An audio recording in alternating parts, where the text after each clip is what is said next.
Assalamualaikum warahmatullahi wabarakatuh. Waalaikumsalam warahmatullahi wabarakatuh. Alhamdulillahirabbil alamin. Marilah kita panjatkan puji dan syukur kehadirat Allah Subhanahu wa taala. Yang mana pada hari ini kita dapat melaksanakan kegiatan KKG di kelas di SDN Tanjung Jaya. Sholawat serta salam kita curahkan kepada junjungan kita Nabi Muhammad SAW, kepada para sahabatnya, keluarganya, tabi'in-tabi'innya, dan termasuk kita sebagai umatnya sampai akhir kiamat nanti. Amin ya rabbal alamin. Yang pertama, saya ucapkan terima kasih kepada Bapak, Ibu yang telah berkenan hadir dalam acara kegiatan KKG ini. Saya di sini sebelumnya saya minta maaf. Saya di sini bukan untuk maksud menggurui Bapak Ibu, tapi saya mendapatkan tugas untuk sosialisasi atau diseminasi tentang budaya positif. Budaya positif ini adalah salah satu materi yang ada pada program guru penggerak. Berhubung di SD kita ada saya termasuk calon guru penggerak, makanya saya dituntut sama LMS untuk diseminasi tentang budaya positif ini. Yang pertama, budaya positif dan ekosistem positif.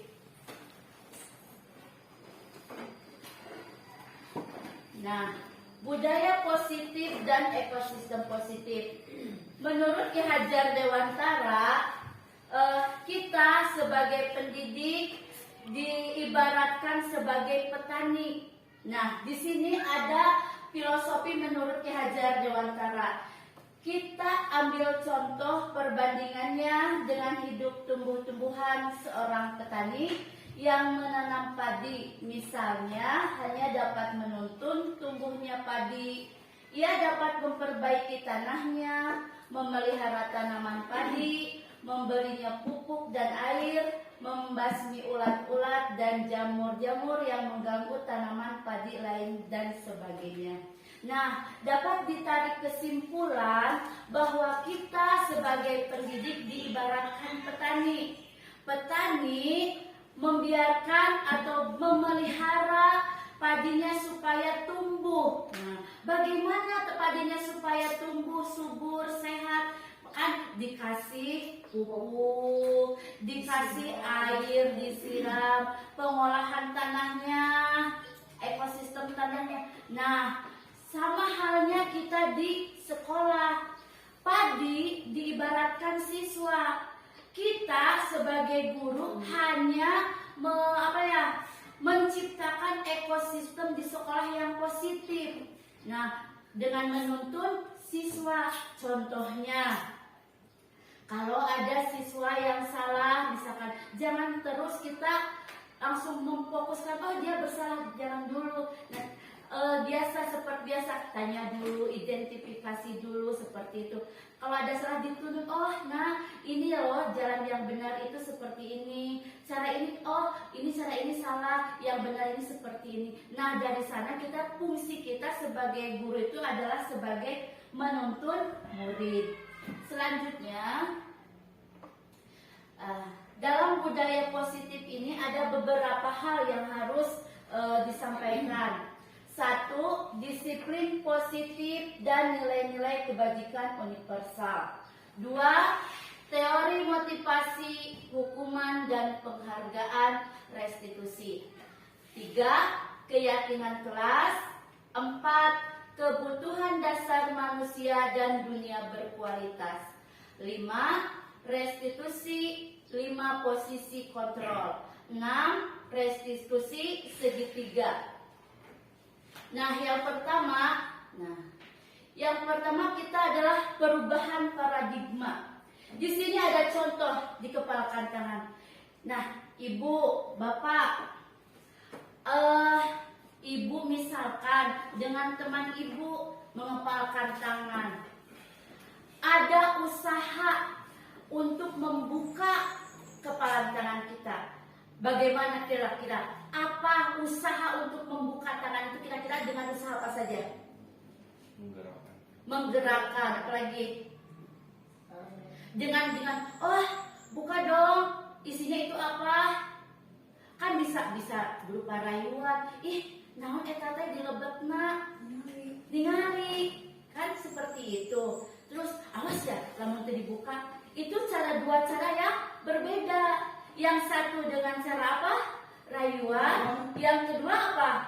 Ancaman. Bahkan ancaman tersebut bisa menjadi kekerasan fisik, misalkan sampai dipaksa-paksa tangannya seperti ini, karena dia pengen tahu apa sih yang ada di dalam tangan kita. Ya, pernah mengalami Bapak Ibu? Nah, tetapi kuncinya ada di siapa? Kontrolnya ada di siapa? Mau membuka, mau menutup, usaha orang mau memaksa, mau berupa rayuan, tapi ada membuka menutupnya, itu kontrolnya ada di siapa? Tangan sendiri, tangan kita ya yang memegang. Tetap yang memegang kontrol, membuka menutupnya adalah diri kita. Seberapa keras orang lain usaha untuk membuka ini, seberapa keras orang merayu untuk membuka ini. Berarti kuncinya adalah kontrol itu ada pada diri kita, membuka dan menutupnya. Terus selanjutnya, nah, perubahan paradigma teori kontrol. Pada zaman dahulu sekarang sudah berubah dari perubahan paradigma stimulus respons, sekarang berubah menjadi teori kontrol. Nah, apa sih perubahannya itu yang harus dirubah? Ya, satu, ilusi guru mengontrol murid. Nah, ilusi berarti ilusi itu bohong apa nyata? Iya, bohong, hayalan ya. Nah, guru mengontrol murid. Oh iya, kamu harus menuruti tata tertib. Nah, contohnya seperti itu. Tapi karena mereka untuk menghindari ancaman, karena kebutuhan siswa sebagai di sekolah harus menaati tata tertib, makanya siswa harus mau tidak mau melaksanakan tata tertib tersebut. Kita guru tidak bisa mengontrol murid. Ilham,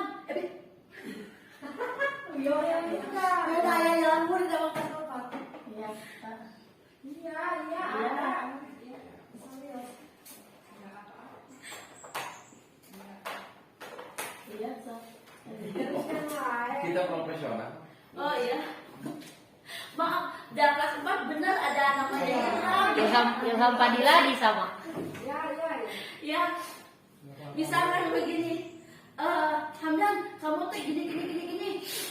Kan anak itu ada penolakan, ada penerimaan. Karena dia di sekolah, berarti dia mau tidak mau harus mau. Ya. Terus yang kedua, itu tidak boleh ya, itu tidak sesuai lagi dengan siswa-siswa zaman sekarang. Terus ilusi bahwa kritik akan membuat orang merasa bersalah, dapat menguatkan karakter. Atuh meureun tamahana make tara sakola. Atuh kumaha deui ieu teh? Da tamahana make teu diajar, sok keluar muncul kata-kata itu. Saya sering. Nah, semacam itu sudah tidak dianjurkan lagi, tidak cocok lagi penempatannya untuk siswa zaman sekarang. Iya. Terus yang ketiga, ilusi bahwa semua penguatan positif efektif dan bermanfaat. Oh, kamu itu baik, Nak. Oh, kamu itu hebat, Nak.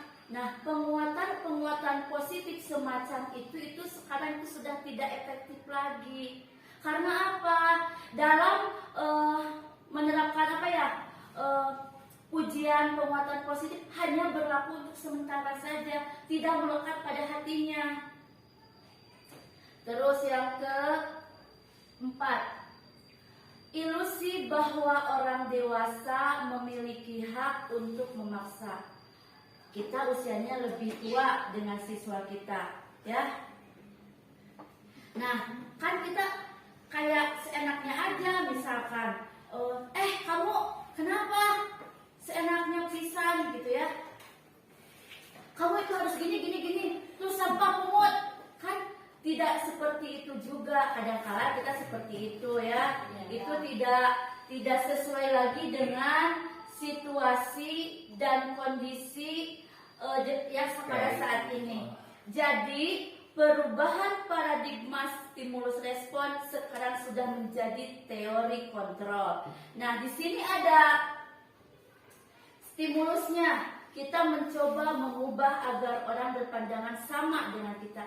Apakah kita berhak? Kudu kadieu yeuh, kudu kas urang ya, pandangan kas urang kieu misalkan. Kan kita tidak bisa memaksakan orang lain sepaham dengan kita. Ya, gak bisa. Nah, makanya ada teori kontrolnya. Kita berusaha memahami pandangan orang lain tentang dunia apa saja. Nah, terus selanjutnya, perilaku buruk dilihat sebagai suatu kesalahan. Perilaku buruk, nah kadangkala, contoh kemarin kasus Rosi itu ngamuk, kata-katanya kasar, bahkan keluar kata-kata yang tidak sopan. Tapi ada satu niat, ada apa ya? Ada motivasi karena dia ingin apa? Membela temannya. Perilaku buruk atau baik itu tentu ada motivasinya, ada alasannya. Nah, makanya dalam teori kontrol semua perilaku memiliki tujuan. Jadi kesimpulannya, tujuan baik, perilaku jelek tetap ada motivasinya. Iya, ada tujuannya. Terus orang lain bisa mengontrol saya. Nah, emang mau kita dikontrol, dikendalikan sama orang lain? Kan tidak mau. Kita harus jadi diri kita sendiri. Kita harus bisa mengontrol diri sendiri, apapun itu masalahnya. Terus saya bisa mengontrol orang lain. Nah, apakah bisa? Kan tidak bisa. Tidak mungkin memaksakan orang lain harus sama dengan kita. Kan orang lain punya pilihan masing-masing, punya apa ya, punya tujuan, punya apa ya, pendirian. Tidak bisa dipaksakan, kudu begini, tidak mungkin. Makanya dalam teori kontrol Anda tidak bisa mengontrol orang lain. Selanjutnya, pemaksaan ada pada saat bujukan gagal. Nah, pemaksaan kira-kira bagaimana ini? Pemaksaan ada pada saat bujukan gagal. Oh, begini misalnya. Si A misalkan, seperti contoh kasus di kelas 2, siapa namanya? Adit. Dia Adit. Kan Adit itu udah dibujuk bagaimanapun juga, tapi tetap gagal. Tetap usaha yang terakhir apa? Dipaksa, ya. Nah, terus kenapa supaya begitu? Supaya menemui siswa yang seperti itu, karakternya seperti itu, ada teorinya, yaitu kolaborasi dan konsensus menciptakan pilihan-pilihan baru. Artinya kolaborasi ini bisa kerjasama. Yang selanjutnya, model berpikir menang atau kalah. Nah kalau sekarang itu model berpikirnya itu adalah menang dan menang. Nah, biasanya untuk mengkontrol atau perilaku ada istilah makna disiplin. Disiplin itu bisa dikaitkan dengan hukuman. Kalau hukuman ada alasan mendapatkan hukuman apabila kita melakukan kesalahan, melanggar tata tertib, kita mendapatkan hukuman. Disiplin dikaitkan lagi dengan penghargaan. Fungsinya penghargaan di sana untuk apa? untuk apabila seseorang mendapatkan prestasi, untuk memotivasi, tentunya diberi penghargaan. Tetapi sebenarnya makna disiplin itu adalah belajar untuk menghargai, belajar untuk mendisiplinkan diri. Jadi disiplin itu tidak harus ada bujukan, tidak ada harus hukuman, paksaan. Nah, untuk menciptakan supaya tercipta lingkungan yang disiplin membutuhkan nilai-nilai kebajikan universal. Di sana ada kebajikan universal adalah sifat positif manusia yang merupakan tujuan mulia yang ingin dicapai setiap individu. Nilai-nilai tersebut bersifat universal. Bisa keselamatan, kesehatan, pendidikan, terus kebersihan. Nah, di sana nilai-nilai universal tersebut sekarang tujuan muaranya kepada nilai kebajikan nilai individu anak, yaitu profil pelajar Pancasila. Nilai-nilai profil pelajar Pancasila diantaranya ada 1. Beriman dan bertakwa kepada Tuhan Yang Maha Esa dan berakhlak mulia. Berakhlak mulia ini perilaku kita, perilaku manusia atau perilaku siswa, cinta terhadap lingkungan, cinta sama sesama, ada 3 itu, hablum minallah, hablum minanas, hablum minal alam. Jadi cinta lingkungan, cinta manusia, Terus yang kedua adalah mandiri. Mandiri di sini siswa mandiri dalam segala hal. Contoh misalkan sekarang anak kelas 1 masih diantar. Kan seharusnya kalau sudah masuk time ke kelas, orang tua sudah tidak ikut campur lagi, supaya anak itu melatih mandiri. Berangkat sekolah itu sudah mandiri, menyimpan kan mandiri tiap kelas itu beda-beda. Untuk kelas 1 misalkan menyimpan buku kepada tempatnya, itu sudah nilai mandiri itu. Nah, terus berkebinekaan global.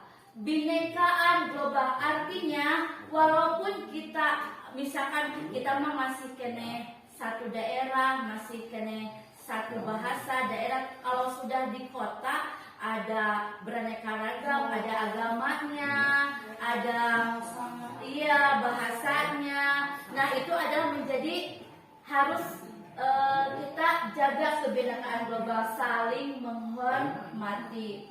Terus selanjutnya gotong royong. Gotong royong di sekolah, kerja bakti, kerjasama, menjaga kebersihan, ya. Terus kreatif itu anak mempunyai kreatif yang biasanya kalau kreatif ini bisa membuat hal-hal yang baru, misalkan dari barang bekas menjadi barang yang berguna, ya, yang tadinya tidak terpakai menjadi barang berguna. Terus selanjutnya teori motivasi, hukuman, penghargaan, dan restitusi. Teori motivasi. Teori motivasi 1. Untuk menghindar atau ketidaknyamanan hukuman. Nah, apa yang akan terjadi apabila saya tidak melakukannya? Contoh, siswa ke sekolah sudah terikat dengan tata tertib sekolah, harus mengikuti aturan sekolah. Kan mau tidak mau, nyaman tidak nyaman, karena dia sudah masuk lingkungan sekolah, dia harus melakukannya?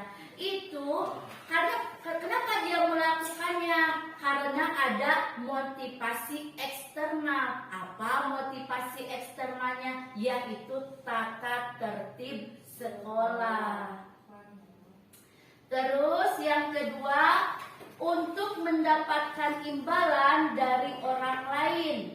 Apa yang akan saya dapatkan apabila saya melakukannya? Contoh, misalkan untuk kelas 1 kita sering menemukan, tidak kelas 1 saja ya.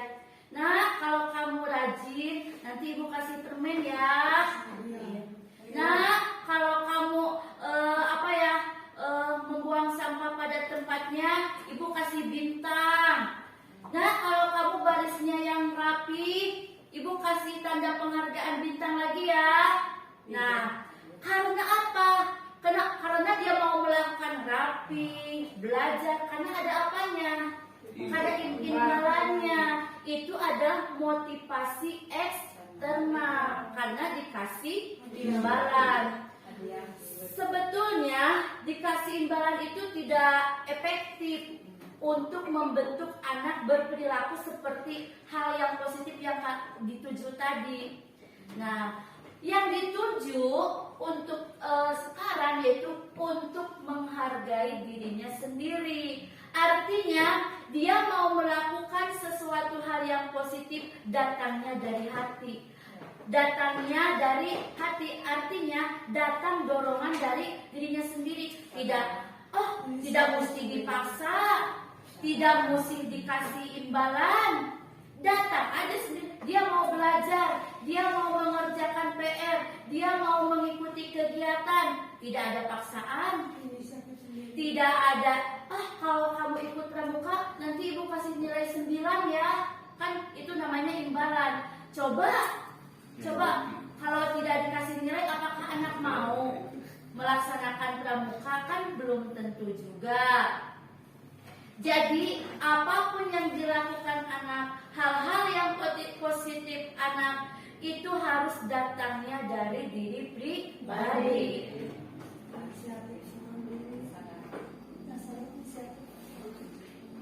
Terus sekarang merdeka. Merdeka menurut Ki Hajar Dewantara artinya tidak terlepas dari perintah, akan tetapi juga cakap buat memerintah diri sendiri. Ya sama, artinya harus ada dorongan internal. Nah, bagaimana untuk menumbuhkan dorongan internal tadi? Yaitu dengan melakukan keyakinan kelas.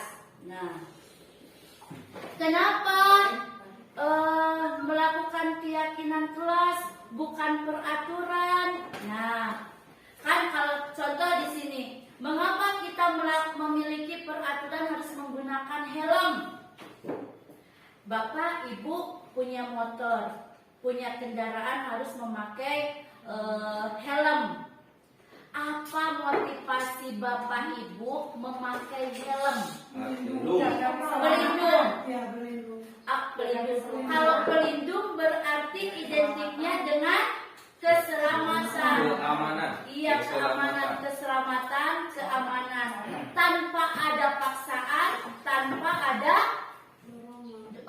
imbalan. Misalkan begini, di depan ada polsek, bapak ibu yang memakai helm nanti dikasih hadiah sama bapak kapolsek, baru mau pakai helm. Karena ada imbalan. Itu bukan hal yang diharapkan, tetapi dia yakin saya harus pakai helm, saya harus selamat. Ya, memiliki kesadaran yang sangat tinggi akan dirinya sendiri, mau itu keselamatan, kesehatan, ya. Terus contoh selanjutnya, mengapa kita melakukan peraturan 3M? Memakai masker, mencuci tangan, menjaga jarak 1,5 meter. Apa? Ibu memakai masker, dorongan motivasi apa yang Bapak Ibu alami? Paksaan, atas kesehatan, Apa nanti kalau pakai masker sama ibu kepala dikasih hadiah, misalkan rambut nenek misalkan ya. Karena ini meyakini bahwa memakai masker itu ingin menjaga diri supaya sehat, bukan karena ada hadiahnya. Sama pemerintah dihukum, kan itu harus datang dari dirinya sendiri. Terus yakin, terus mengapa kita memiliki peraturan harus datang tepat waktu pada saat mengikuti pelatihan. Kita sadar, pelatihan AWOG bisa kenage sok lama telat. Berarti itu kan motivasinya motivasi eksternal karena rapatnya suka telat. Tapi di sini kita harus yakin apapun kondisi rapat itu, kita harus yakin kita harus datang tepat waktu. Nah, di sini keyakinan kelas. Saya sudah mempraktekkan membuat keyakinan kelas seperti yang ada di depan kelas ini. Ini adalah langkah pertama karena bukan peraturan tapi keyakinan. Keyakinan yang harus disusun oleh siswa dan guru. Nah, pengalaman saya bertanya, anak-anak mau kelas yang seperti apa kelas kita itu? Di sini ada berbagai, saya tidak kasih tahu anak-anak ya. Di sini ada berbagai macam jawaban. Ada yang kelasnya saya mau bersih. Saya tidak mau ada kata-kata kasar. Di sini ada. Terus tidak bermain di dalam kelas. Setelah saya simpulkan apa keyakinan mereka, apa cita-cita mereka, saya simpulkan menjadi keyakinan kelas. Dari sekian banyak menjadi 5 poin seperti ini.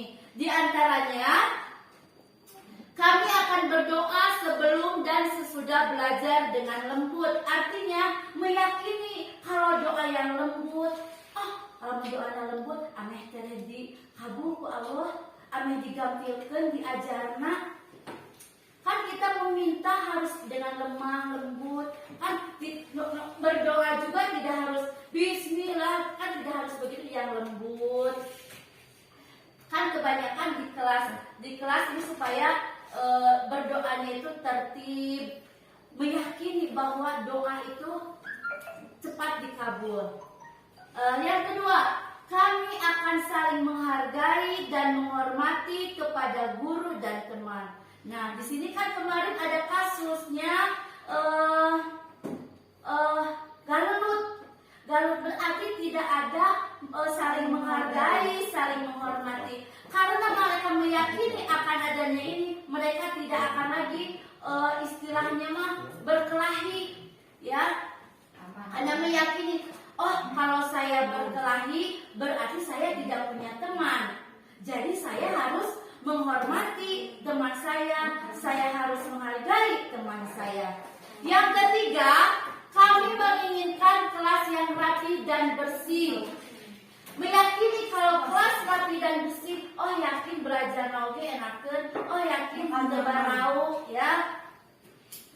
Kami akan berbicara dengan sopan dan santun. Makanya dengan meyakini poin kami akan berbicara dengan sopan dan santun, meyakini bahwa tidak akan ada siswa yang berbicara kasar, tidak sesuai pada tempatnya. Yang selanjutnya, kami senang kelas yang nyaman, aman, dan tenang. Saya tidak pernah kamu tahu ribut misalkan, tinggal perlihatkan ini mereka duduk dengan sendirinya duduk kembali. Saya pernah mempraktekannya dan saya sekarang sedang mempraktekkan keyakinan kelas 4 ini. Nah, untuk membuat keyakinan kelas, apa sih keyakinan kelas itu? Sekumpulan nilai-nilai yang menjadi panduan perilaku kelas yang disepakati dan dilaksanakan oleh seluruh kelas. Nah, halnya seperti yang terpapar, tercantum, ditempel di tembok itu. Bagaimana prosesnya? Dibuat oleh siswa dan guru-guru. Ini dijadikan pedoman perilaku dalam kelas. Terus selanjutnya berupa pernyataan yang universal, dibuat dalam bentuk kalimat positif. Kenapa dibentuk dalam kalimat positif? Jangan dalam membuat keyakinan dihindari kata jangan. Misalkan begini, jangan ribut. Nah, ambil bahasa lain yang maknanya jangan ribut. Misalkan kelas itu kami bersedia untuk menjaga ketertiban kelas. Kan artinya sama dengan jangan ribut. Selanjutnya tidak terlalu banyak sehingga mudah diingat. Nah, saya juga mempraktekkan. Di sana ada bunga kesepakatan kemauan siswa kelas 4. Saya ambil kesimpulan menjadi 5 buah poin. Yang terakhir, bersedia meninjau kembali keyakinan kelas dari waktu ke waktu. Jadi keyakinan kelas ini tidak berlaku seumur kelas 4. Bisa ada perbaikan-perbaikan untuk sikap-sikap selanjutnya. Nah, ini adalah contoh keyakinan kelas 4. Di sini saya tempel foto-fotonya menandakan bahwa siswa kelas 4 menyetujui, meyakini keyakinan kelas 4 yang harus dilaksanakan dengan penuh rasa tanggung jawab. Selanjutnya, nah, perbedaan peraturan dengan keyakinan kelas. Peraturan selalu kembalikan buku ke tempatnya. Kan peraturan seperti itu. Kalau keyakinan karena yakin berarti dia punya rasa tanggung jawab. Dilarang mengganggu orang lain. Kalau keyakinan kelas menghormati orang lain. Berarti kan dihindari dalam keyakinan itu kata dilarang, jangan. Terus hadir 15 menit sebelum pembelajaran dimulai. Itu peraturan. Kalau keyakinan menghormati orang lain atau berkomitmen. Dilarang melakukan kekerasan. Keyakinan kelasnya keselamatan, menghormati orang lain. Dilarang menggunakan narkoba. Kesehatan. Bergantian atau menunggu giliran. Menghormati orang lain. Bersabar. Gunakan masker. Kesehatan. Keselamatan. Jangan berlari di kelas atau koridor. Berarti nilai keyakinannya itu keselamatan. Nah, di sini yang pembahasan selanjutnya yaitu dihukum oleh penghargaan. Menurut Bapak Ibu, penghargaan itu baik tidak untuk tumbuh kembang peserta didik. Penghargaan menurut Bapak Ibu, penghargaan baik tidak untuk perkembangan peserta didik. Baik. Tapi peneliti berkata sebaliknya, bahwa penghargaan itu tidak efektif. Karena penghargaan itu dapat efektif dalam jangka pendek. Misalkan ranking 1 dikasih hadiah, misalkan iya semangat dikasih hadiah, tapi hanya untuk jangka pendek saja semangatnya itu. Tapi untuk jangka panjang anak santai we dah, abi mah da ranking hiji kamari oge santai we, kan itu membawa dampak apa? hadiah. Misalkan gampang loh, misalkan anak-anak kalau datang jam 7 ibu kasih bintang ya. Nah, kasih bintang. Pas ada temennya datang jam 7 tidak dikasih bintang. Bagi itu kan tidak efektif. Oh, gurunya misalkan barangkali faktor gurunya lupa, tidak mengasih bintang. Oh, anak itu kan jadi males. Non Mbak Batur dikasih penghargaan, Abi datang enjing dikasih, kan seperti itu. Harus adil. Iya, jadi makanya penghargaan itu tidak efektif untuk merubah perilaku siswa. Terus, iya, penghargaan dapat merusak hubungan. Penghargaan dapat merusak hubungan. Misalkan contoh, cetrek, kan ibu sekarang sudah zaman WA ya, sudah zaman cetrek anak yang pintar. Pas dibuka sama anak yang kurang, misalkan, hah, kok si anu mah ayahnya dina status ibu teh ari budak abi. Nah, itu nya. Aduh, cenah. Tak berarti di sana itu abang-abang pintar lah, misalkan. Iya, berarti di sana penghargaan itu menunjukkan bahwa penghargaan itu dapat merusak hubungan baik orang tua siswa, siswa ke siswa lain. Nah, dihukum oleh penghargaan. Penghargaan menurunkan kualitas. Penghargaan mematikan kreativitas. Penghargaan mengurangi motivasi intrinsik. Penghargaan menurunkan kualitas, misalkan misalkan dak kamari we oge ranking hiji. Oge pasti ranking hiji. Kan tidak selamanya begitu. Namanya pendidikan pasti ada naik, ada turun. Jadi ada bina pas ranking hiji moal kadesekeun ku batur moal misalkan. Terus penghargaan dapat mematikan kreativitas.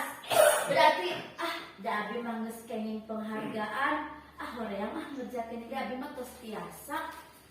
Kan beda lagi dengan yang tidak penghargaan.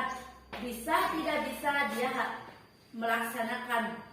Penghargaan mengurangi motivasi. Karena aku sudah numpuk ranking 1, horeang belajar mah oge. Datos pinter abi mah ternyata kan tidak begitu juga, Bu. Jadi penghargaan teh kesimpulannya itu tidak efektif untuk membentuk karakter siswa. Di sini ada semacam tebakan atau hukuman atau konsekuensi. Nah, poin yang ke-1 saya sengaja masih tutup supaya Bapak Ibu dapat mengamati apakah ini termasuk hukuman atau konsekuensi. Nah, mencatat 100 kali di dalam buku kalimat. Saya tidak akan terlambat lagi karena terlambat ke sekolah. Hukuman atau konsekuensi. Hukuman atau konsekuensi. Karena terlambat ke sekolah. Ya, karena terlambat ke sekolah. Hukuman atau konsekuensi? Ya, simpan ya Bu ya jawabannya. Selanjutnya, lari mengelilingi lapangan basket 2 kali karena terlambat hadir di sekolah. Hukuman. Murid diminta untuk push up 15 menit karena tidak menggunakan masker. Hukuman konsekuensi. Hukuman. Menggantikan kertas tugas teman yang telah dicoret-coret. Konsekuensi. Membersihkan tumpahan air di meja ditulis karena tersenggol pada saat belajar. Konsekuensi. Murid disuruh untuk tidak mengenakan sepatu seharian di sekolah karena tidak mengenakan sepatu hitam. Hukuman. Lari mengelilingi lapang basket 2 kali karena terlambat 10 menit. Hukuman. Kita cek ya Bu ya jawabannya. Nah, coba mencatat. Tadi Ibu jawabnya hukuman. Lari mengelilingi lapangan, hukuman. Murid push up, hukuman. Menggantikan kertas, konsekuensi. Nah, sekarang tanya, apa bedanya hukuman dengan konsekuensi? Konsekuensi maka dua belah kesadaran sendiri. Kalau hukuman guru yang menghukum anak. Biasanya hukum itu suka sinkron dengan kesalahannya atau tidak?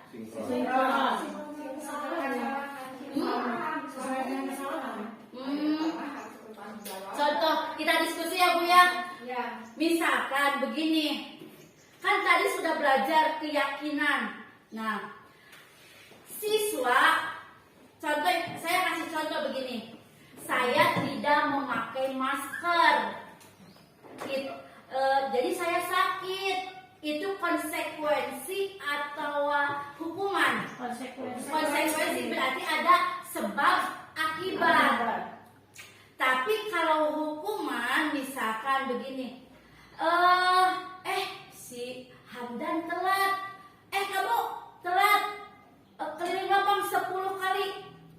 Nah, apakah kalau diamati, apakah nyambung antara dia terlambat dengan keliling lapang? Nyambung tidak? Tidak. Jadi kesannya itu kalau hukuman teh kesimpulan dari ini teh Bu, kesalahan dengan ini teh tidak nyambung. Jadi kumanya kan kalau konsekuensi mah nyambung sebab iya, jadi makanya hukuman itu sekarang itu tidak efektif. Jadi memang dia melakukan kesalahan. Kalau konsekuensi itu dia melanggar, misalkan contoh dalam peraturan dicantumkan kalau terlambat ke sekolah kamu harus mengerjakan tugas sewaktu istirahat. Berarti kalau dia terlambat ke sekolah, dia otomatis sendiri hidungnya lila, istirahatnya kita keluar karena untuk mengerjakan tugas. Berarti itu adalah apa? Konsekuensi apa hukuman? Konsekuensi. Makanya diamati, hukuman dengan konsekuensi itu berbeda. Konsekuensi mah sebab akibat. Kalau hukuman mah itu melakukan kesalahan apa, hukumannya apa, kan tidak nyambung.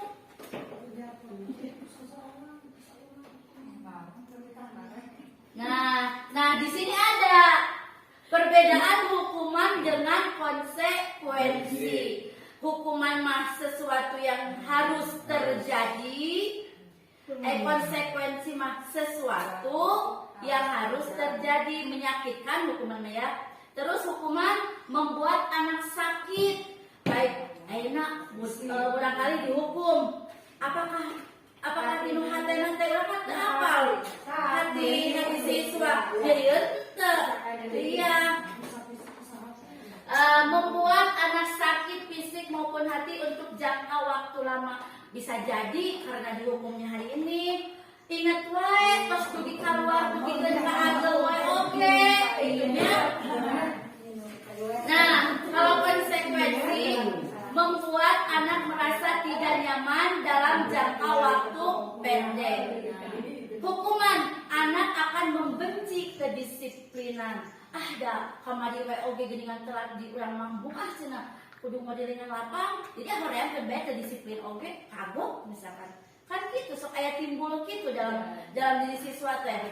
Makanya kalau konsekuensi anak belajar menghargai disiplin karena keyakinan tadi yang sudah disepakati. Lamun terlambatnya mana teh nonton istirahat misalkan. Mau istirahat soalnya konsekuensinya datang terlambat mengerjakan tugas waktu istirahat. Hukuman sifatnya itu paksaan. Kalau konsekuensi stimulus tanggapan. Hukuman mendorong anak menyakiti diri sendiri. Kalau konsekuensi mendorong anak agar mudah menyesuaikan diri. Hukuman konsep diri yang buruk, kalau konsekuensi konsep diri yang baik. Anak belajar untuk menyembunyikan kesalahan. Anak belajar untuk mematuhi peraturan. Nah, di sana perasaan orang yang dihukum adalah marah, rasa bersalah, dipermalukan, merasa tak dihargai. Kalau konsekuensi kehilangan hak, dibuat tidak nyaman, diasingkan untuk sementara. Nah, yang selanjutnya kebutuhan dasar manusia dan dunia berkualitas. Di sini ada 5 kebutuhan dasar manusia, terutama kita di sekolah kepada peserta didik. Kebutuhan dasar kasih sayang dan rasa diterima. Oh ya nak, kamu itu belajar yang rajin, dielus-elus, disayang. Sekalipun itu anak nakal, kalau rasanya dikasih sayang mungkin awal atau akhir akan timbul dorongan intrinsipnya. Terus penguasaan, kebebasan, kesenangan, dan untuk bertahan hidup. Apabila siswa-siswi kita tidak terpenuhi rasa kasih sayangnya, akan berpengaruh kepada pola perilaku peserta didik kita. Jadi kita sebagai guru harus bisa memenuhi kebutuhan siswa kita. Misalkan, oh Ima di rumah aja jadi sayang. Oh kenapa si anak itu melamun wae? Oh ternyata mama bapaknya gitu. Oh kita tuh sebagai guru, oh kita memberikan perhatian, kasih sayang. Terus dalam belajar kan ada kesenangan. Kita amati dalam belajar. So aya nu samelut oge. Terus aya anu antusias. Nah, kita usahakan semua siswa itu harus senang, terpenuhi nilai kebutuhannya. Misalkan dengan media yang menarik. Kayaknya siswa-siswi kita mah karakteristik siswa SD mah suka benda-benda yang hal-hal yang baru. Misalkan banyaklah inovasi-inovasi lain yang sesuai dengan perkembangan zaman saat ini. Selanjutnya ada 5 posisi kontrol.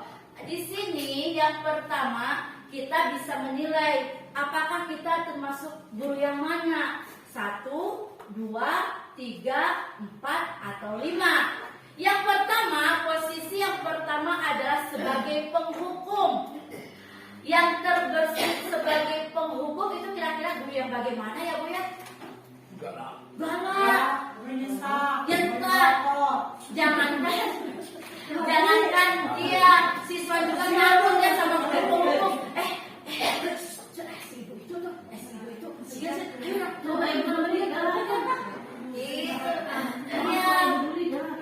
Iya. Pada posisi ini biasanya perbuatan dulu berupa menghardik, menunjuk sudah maneh mah liwat, misalkan menyindir dan menyakiti. Hasilnya siswa akan memberontak, menyalahkan orang lain, berbohong.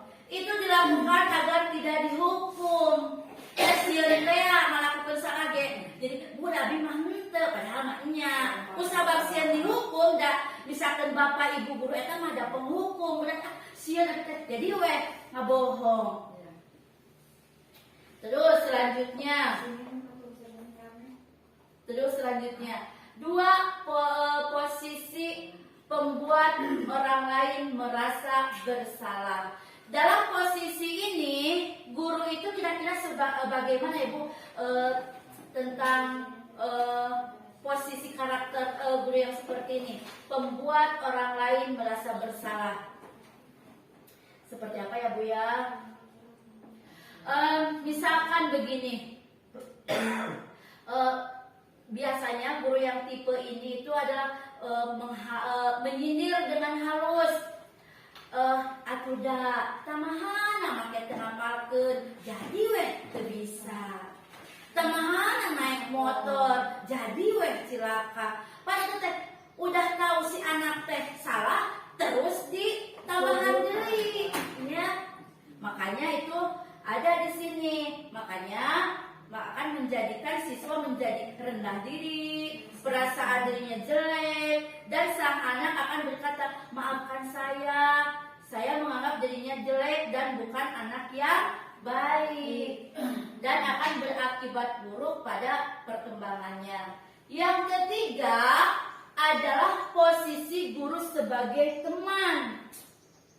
Di sini misalkan bakat tingku cakep, bakat misalkan kak ibu dan jika akap ibu bisa menilai, ibu bisa merasakan, karena pengalaman ibu bisa memilih mana siswa yang menganggap kita sebagai teman. Cakep ya meneteh, sok maupun WA mah, sok ma WA sikap-sikap meneteh. Nah di sini guru sebagai teman, guru mengambil posisi sebagai orang yang dekat dengan anak-anak. Ia menjalin hubungan pertemanan dengan humor, sok heureuy jeung guru teh, dan mempengaruhi siswa. Tutur katanya ramah, kadang canda, dan sok kenal, sok dekat dengan anak. Tapi dengan teman juga, guru dengan siswa meskipun dekat tapi harus ada batasan. Karena timbulnya dekat dengan guru, bisa anak jadi melunjak sama kita. Kita jangan berusaha, jangan sampai dekat, tapi jangan sampai anak melunjak kepada kita.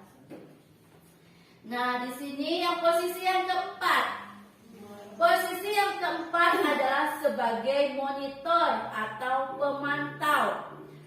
Di sini guru dan siswa sudah membuat aturan kelas. Aturan tersebut sudah disepakati, apa yang dilakukan dan konsekuensi jika tidak melakukan. Posisi ini, jika siswa tidak disiplin, guru lebih santai, tidak menghardik, hanya berkata dengan intonasi datar saja. Guru mengingatkan peraturan yang disepakati. Apa aturan kita sih? Nah, jadi malah balik nanya. Contoh misalkan begini pemantau itu.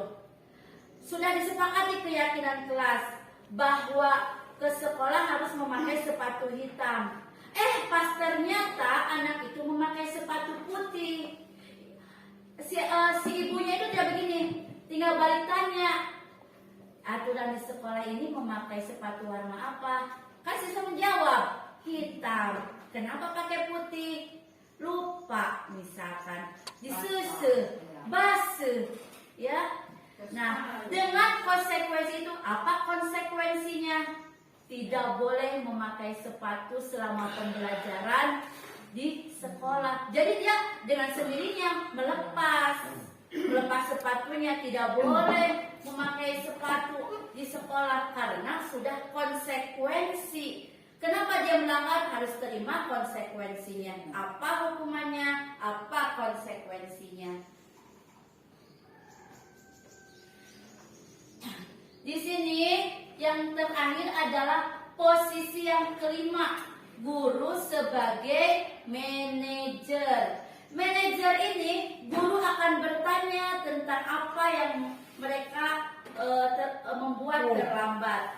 Anak diharapkan jujur menjawab, misalkan saya terlambat karena semalam menonton YouTube, main online dan sebagainya. Contoh, misalkan anak pas acara teng, anak masuk, misalkan, kamu kesini, Hafid kamu kesini. Nah, iya bu, kata siswa itu. Sekarang jam berapa? Dengan pertanyaan, jadi dalam posisi manajer ini, guru tidak menyebutkan kesalahan anak, tapi membuat pertanyaan yang mengarah kepada kesalahannya. Contoh, kenapa kamu sekarang jam berapa?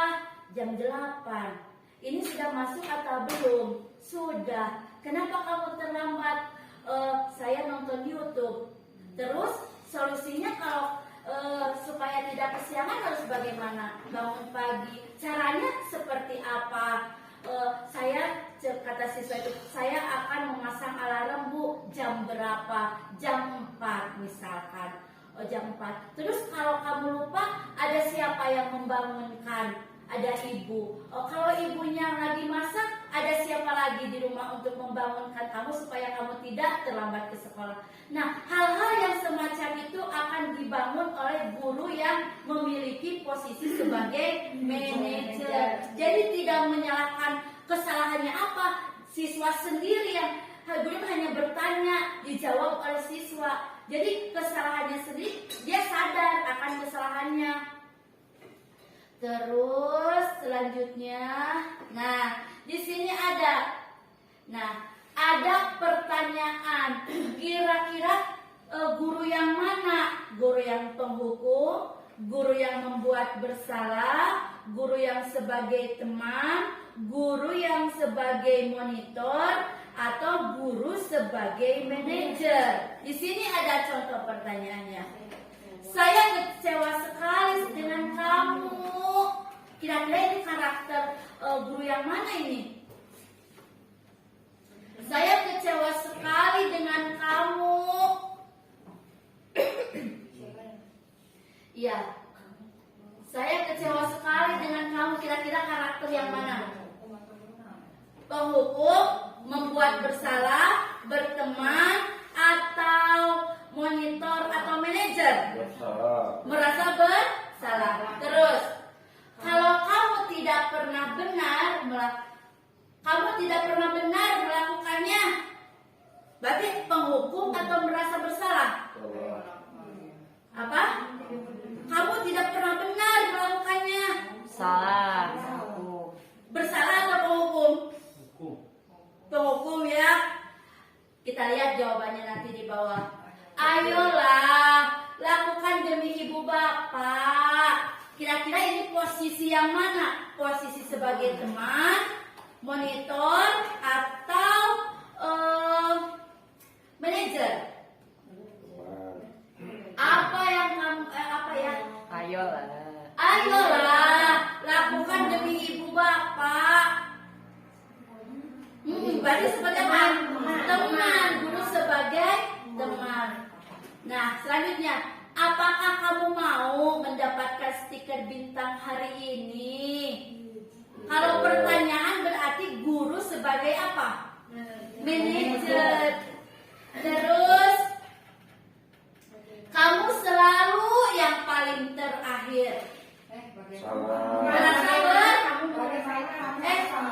Oh ya, bagaimana kamu bisa menyelesaikan masalah ini? Apa? Manajer. Kamu selalu yang paling terakhir. Nah, kita cocokkan di sini, sama ya. Tuh. Kamu selalu yang paling terakhir. Bagaimana itu? Penghukum ya? Ngambek. Nah, selanjutnya adalah segitiga restitusi.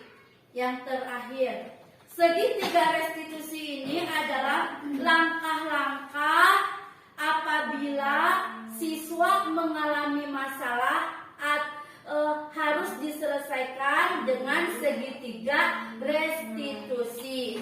Nah, diantaranya misalkan kemarin contoh siapa ya? Hamdan membawa motor ke sekolah. Kita sebagai posisi manajer tidak Hamdan kan apalin bawa motor teh temenang ke sekolah, kan tidak seperti itu juga. Tetapi Hamdan identifikasi dulu, betul atau benar, betul atau salah. Misalkan cek, cross check. Misalkan contoh, saya waktu itu mendapat laporan dari Lutfi, Ibu, si Hamdan membawa motor ke sekolah, disimpennya di hadapan sawah. Nah, untuk posisi sebagai menyelesaikan masalah dengan segitiga restitusi ini, saya tidak langsung ngambek kasih Hamdan, tetapi sebagai guru harus identifikasi dulu. Hamdan, Ibu mendapat laporan Hamdan membawa motor. Betul atau salah? Kata Hamdan, betul. Kalau betul, misalkan identifikasi dulu. Nah, terus selanjutnya, nah untuk kalau betul disimpannya di mana motornya? Di bawah pohon sawo, misalkan. Nah, terus tahap selanjutnya setelah identifikasi, validasi kebutuhan. Artinya, nah atuh ngake kasangkatan bakal motor. Tah, diusahakan dihindari kata-kata seperti itu. Seperti Hamdan, da ibu oge, lamun jadi Hamdan ge, hoyong bakal motor, ari gaduh motor mah. Tah, tapi ayeuna Hamdan kan masih kecil, masih SD, belum cocok, belum tepat membawa motor ke sekolah. Nah, jadi tidak sudah mah anak salah, kita harus bangun lagi, hati raih lagi supaya anak itu masuk ke dunia kita. Nah, setelah kita membangun, memvalidasi kebutuhan supaya anak tidak jauh, nah baru di sana Hamdan, ibu tanya, Hamdan siswa membawa motor ke sekolah itu perbuatan baik atau salah? Salah, misalkan. Terus kalau salah sesuai tidak dengan keyakinan kelas kita? Misalkan bunyinya ke sekolah harus berjalan kaki, misalkan. Iya, tidak boleh, tidak sesuai dengan keyakinan. Terus keyakinan apa yang Hamdan yakini, misalkan keyakinan apa? Oh, yakin. Oh, iya Bu, abi teh yakin ka sakola teh kudu salamat. Da ka sakola teh lamun di jalan Cilaka mah abi teh bawa biasa ka sakola, Bu. Misalkan. Tah, harus sampai meyakini bahwa membawa motor untuk kebaikan dirinya sendiri, bukan kata si ibunya, ibu guru sebagai manajer hanya memberikan pertanyaan-pertanyaan yang membangun untuk memperbaiki kesalahan-kesalahan. Terus Hamdan, bagaimana tindak lanjut Hamdan? Misalkan apakah terus membawa motor? Tidak Bu, enjing mah mual. Tinggal ditakira Hamdan mual gitu-gitu deui. Ayeuna ge moal Bu pada disimpen, misalkan janji mual nyeunap di motor, janji. Nah, jadi enakeun siswa enakeun meskipun dia salah, tetapi si siswa teh santai we gitu. Nah, itu adalah hal yang harus dibangun guru kepada siswa yang mengalami masalah. Nah, mungkin itu adalah materi yang disampaikan. Mohon maaf apabila salah penyampaiannya. Terima kasih atas kehadirannya. Mohon maaf. Wabillahi taufiq wal hidayah. Wassalamualaikum warahmatullahi wabarakatuh.